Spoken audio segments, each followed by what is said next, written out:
excited as always to be here with 4 dynamic ladies, and we're going to be getting into chatting about challenges in business.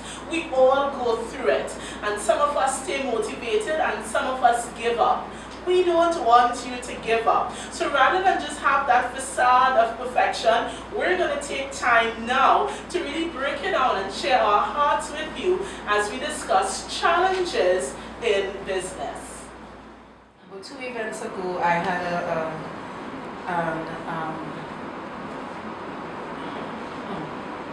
had a retirement function, and the person, I remember one person saying, telling them, okay, I'm accustomed to this because I've been working with Kersha at her events, and when she has concerts and stuff, they told me, that's a concert, that has nothing to do with our retirement function. I was like, Right. This is same amount of work that goes on behind the scenes. Yes.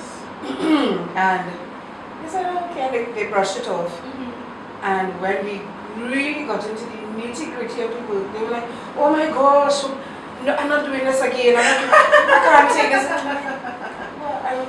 But I think even even with what you're saying, I think it comes down to sometimes as business owners we have to educate our clients or potential clients, because sometimes they really, because this is not what they do, whatever your service is, realistically speaking, they don't know what it takes to make that happen. Yes. You know, they don't know what it takes. So sometimes you can't be mad when they don't understand, or maybe they respond with a little bit of attitude. What we need to do is not educate it in a stuffed up way, but really take that moment to break it down. And I also grew from that because we had another retirement function after that, and I was like,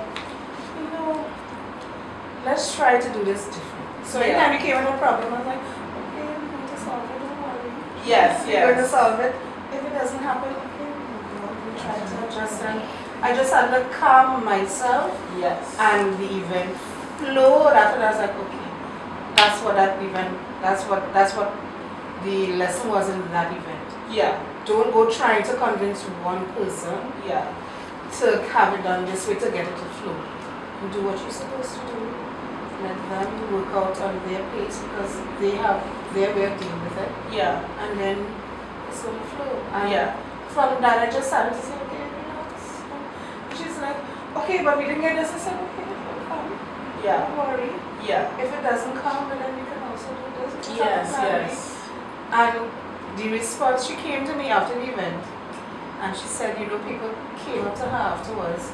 It was a retirement function, but we had it at Carnival Friday.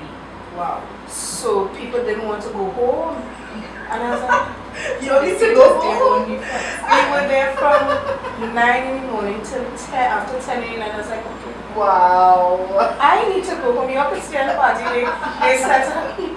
I'm like, I need to go home. Yes. And she came to me about I think a week after and said, somebody said we can do that every year because they didn't treat it as a retirement fund. They didn't, and because of the crime that we have now, it was at work. So they saw it as a safe place during carnival time to relax. And then when you finish, you get your work done during the day. Make no mistake, you get your work done. But afterwards you come and you relax and you just bond with your co-workers and they love it and so. And I thought, okay, that's a good idea. If you don't want to run with it, I'm okay. I'm not going to stay that amount of time anymore, but it's a good idea. Yeah, that's good. Now, Kersha, you mentioned when you were opening your second branch it is, and you said when we were looking at achievements and so on, you said, the business didn't pay for it, but you were able to invest because of your other ventures and so on. And that made me perceive possibly finance sometimes being a challenge, sometimes when you want to step out, you want to expand, you want to make things happen in business. So what I'm curious about, based on your experience, how has dealing with finances been for you, and how have you maybe overcome, or what did you have to do or would recommend when it comes to overcoming in the area of finances when you want to expand, you want to do differently, but you just don't have that upfront cash at the beginning. You know, what has that journey been like for you? See that you mentioned it, and how did you overcome that? So it's amazing that you would, it's funny that you would use the Aruba example on the second store, because it's really pivotal. So let me just give you a little bit of history.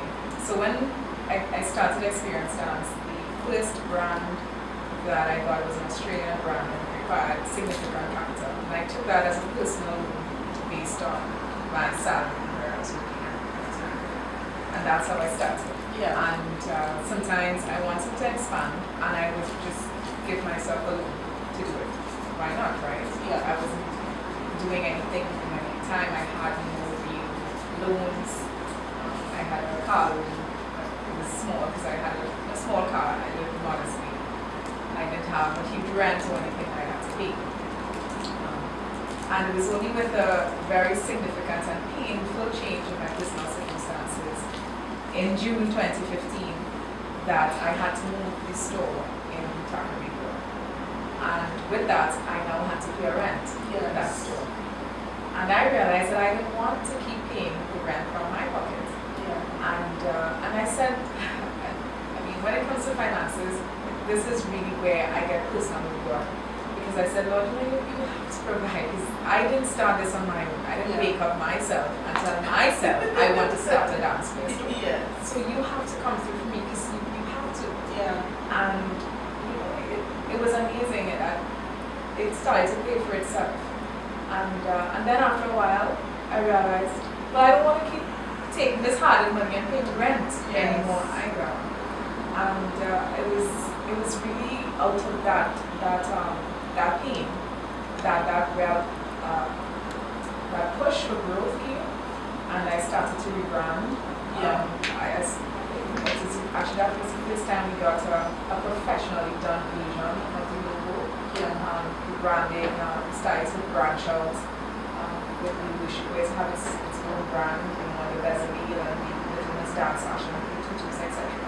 So how I had to respond with the financial changes was really to push, to find the sleepless nights. And at that point as well, I had moved from a 1 hour, say half an hour to 1 hour commute to a 2 hour commute. Wow. So I now had 4 additional hours. And I had 4 hours in my day that I wasn't doing anything but driving. But yet I still had to find the time to create avenues to cover the overhead. Yes.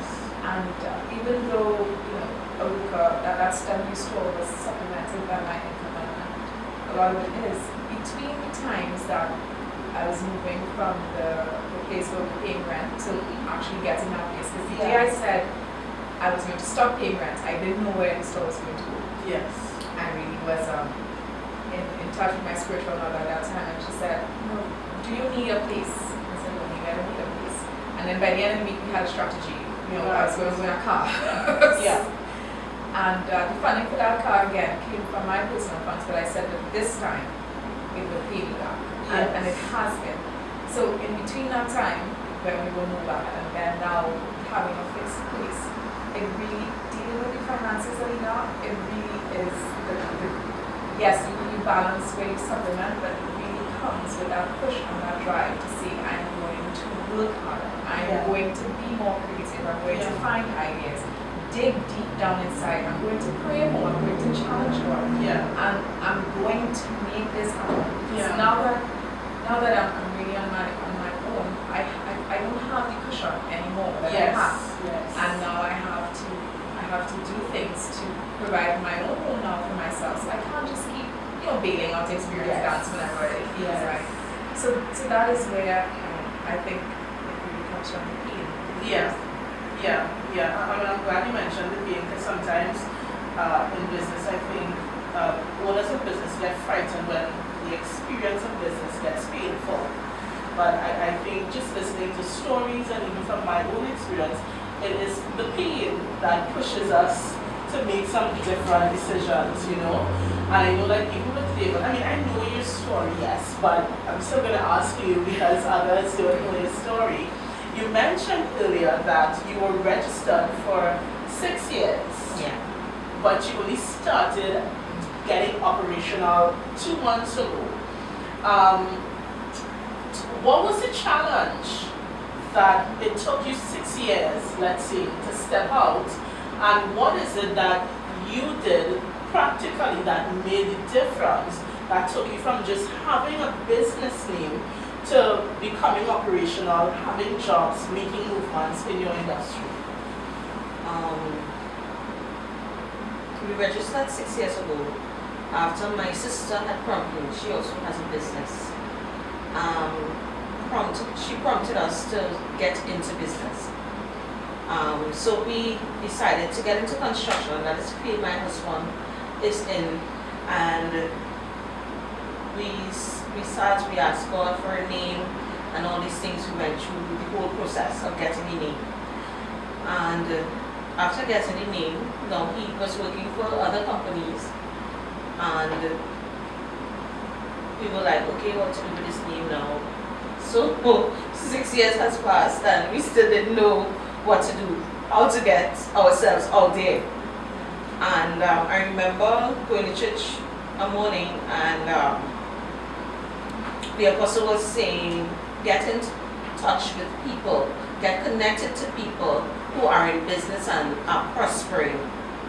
It will help you to launch out and also prosper. So I was like, okay, let me start talking to Marabella Learning Center. So I started to talk to Alina for that whole year, and yet still I did nothing. But I think too is that because I didn't understand my purpose in this business, because I am into health, my husband into construction, two totally different things. And for me, I didn't see my place in there. Yeah. And I had to understand, number one, as wife, who I am, and as co-owner of this business, who I represent. And in that, it took me a while to process that I am his wife, and as co-owner, I am the one that is going to push him, the one who has his back, the one who represents him in everything else that he cannot do. Yeah. So now I have to say is either that, okay, I'm just this housewife when he comes home, rubs his feet, massage him, or was it day, babe? Or am I the person that is going to stand up, calculate the books, pay people, all these things? Now, if I choose that, now I have to learn how to do this. And it took me time because it's real sacrifice. I work shift, and my shift is not like a strict thing during the week. So this week will be one thing, next week will be something else. I'm also the mother of two. One child is 11, the other is 1. Two totally different age groups. So now I have to strategize. I'm going to be housewife, I'm going to be mother, working woman, plus business owner, right? And it took lots of hours for the past 2 months, lots of hours to strategize this, to learn accounting, to learn how to do the books, to learn how to even answer the phone. Hello, good day, 7 Construction Limited, how may I help you? You know, to learn the jargon of construction, different things. And it's only because that passion started that I decided, okay, I am partnering with this and I'm going to run with this, because it's both of us, and I need to step up my game in order for the business to succeed, because I cannot sit back and just say, okay, it's there, that is his thing. Yes. No, I must be his support as well. Yes. And he honors that I am his support, and he enjoys that I'm his support. His wife got his back at the end of the day, you know. And but my greatest challenge was adjusting, working, and coming home to my children, to my husband, and then even working again when I reach home to civil construction. Yeah. And also still going to class to learn about civil construction. So all these things I am adjusting Yeah. in my life, but it's a great opportunity. I'm happy to hear that. Okay, well for me, I would say my challenges stem from the fact that I'm a mother of 4. So I have 4 sons, and I started doing this since I was pretty young. I didn't even know I was going to really go into a full-fledged business, right? I was just doing it because, like I said, passion, right? Just love doing it, helping everybody out, blah, blah, blah, okay? And then, so having to have the children, dealing with family, husband, you know, you have your home, and you have all the things that go with that. Yeah. And then you don't have a job to say that you have an income coming in, you know, kind of thing, steady, right? So I had to do a lot of times I had to raise a lot of funds. Yeah. I still do raise funds, actually.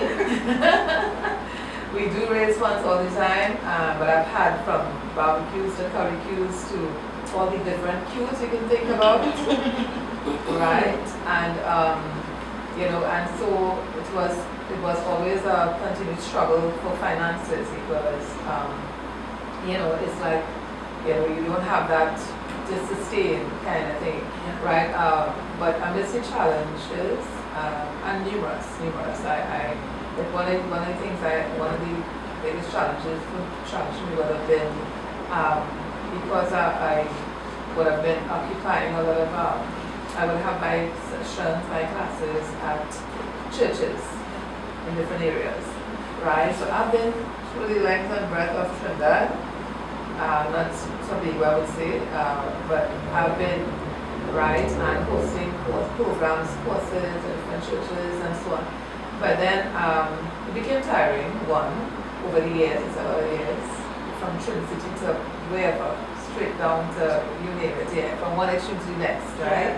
And wherever, you know, Sweden I would go and stuff. But then one of the things was, my dream was to have my own, you know, building what some way that could be steady and I can increase because if you're using it as a church, you can't have all the days. Yes. And so that was one of the challenges to me. So I would, you know, and so it's probably a good time to mention this because we have some, you know, people coming up here in business and those that are listening, right? We were raising funds to purchase property. So after how many years we were working at that, and so we had events leading up to that, people contributed, etc. And then it did not materialize. We went through, it was like really devastating. And I'm talking about not 100,000 or 200,000, I'm talking about a lot of money, right? And it didn't go well at all, right? And at that point, I felt like, no, this is for me. I really got depressed. I didn't go mad, and I thank God for that, you know. But it was very trying, very, very difficult. I don't think you could even imagine for those who have not experienced that. That is something else, yes. You know.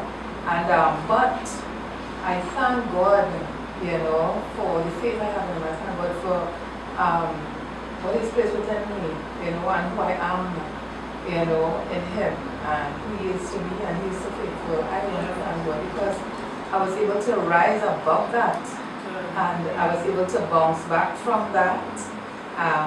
And one of the things I always wanted to was my, you know, sign up and everything, like, because I mean, if you're using church, you can have a sign up, right? Yes. So and we do not have a property at this point. But certainly we have, the sign is up. Yeah. Right? We've made a lot of progress. Yeah. I would say we've made a lot of progress, and we have had a lot of good fruits coming from the academy, a lot. And that in itself is fulfillment for me. Yeah. You know, because you see this is going somewhere and you see people achieving goals and stuff. Yes. And you're going with them and they, you know, you're working with them, and that for me is very fulfilling. I know God has a plan. Yeah. You know, I know that He's working behind the scenes Yeah. on my behalf in relation to that aspect. But still, it's wonder how you do it, right? But inside of it, there's something that propels you on. You know, and even though other people are not trying, how do you do this? I do this and I do somebody that or whatever. I have all what they would say. People wonder how you do it, right? But if you don't want to do it, you feel like you will die. Because it's something that you were created for. Yeah. That's what makes a difference. Yeah. When you know that you were created to do this, you know, and to make the difference in the world or whatever business, whatever service you provide. And I Yeah. think that is so important. You know, that you have that deep set drive that keeps you going and that helps you and what it does, it helps you to connect all those things that is needed, they come your way Yes. when you are consistent. So I would encourage those that are listening, the things that you are hoping for, they are going to happen. Mm-hmm. You know, sometimes they may not happen in the time that you would feel they're going to, but they're going to happen. And not only just what you're hoping for, more than what you even imagine. Yes. And that is what for me has kept me, because the places I've been and the people I've met and come in contact with, the travels I've done, you name it, I've had opportunities that I never thought I would have been able to. So Yeah. you see, it's like the challenges, if I had let the challenges, you know, put me out and take me out, I would not have been able to accomplish so many things. Yeah. And so I encourage myself and I keep moving forward, you know, and I think I just want to encourage you, know, Yeah. in spite of the, the valleys, Yes. you know, the mountain is going to be coming again, you know, Yeah. be encouraged. This is great, and viewers, we just want all the viewers to remember that yes, challenges will come, there will be those ups, and certainly there will be the down moments. But even as we listen to this group of ladies here sharing their story, what we're doing is resonating to remind you, don't give up, but instead look for support, create strategies, take those steps, don't stop, just keep on going, and know that even as you implement solid plan, you make those actionable steps, you execute consistently, and make sure you're doing something that you're passionate about so you can stay motivated. We know that you too can thrive even in your areas of business. So of course, this is Cafe Chat is being brought to you by LaunchPad Consultancy. If you need support with your business, your ventures, your planning, your concepts, your training, please give the office at LaunchPad a call at 282-6105 and get the support that you need. Nothing is wrong with getting help, nothing is wrong with getting support, because it's all about equipping you to move forward and maximize your potential. So thank you for being with us, thank you for viewing, and be sure to look out as I chat with these ladies about strategies for success.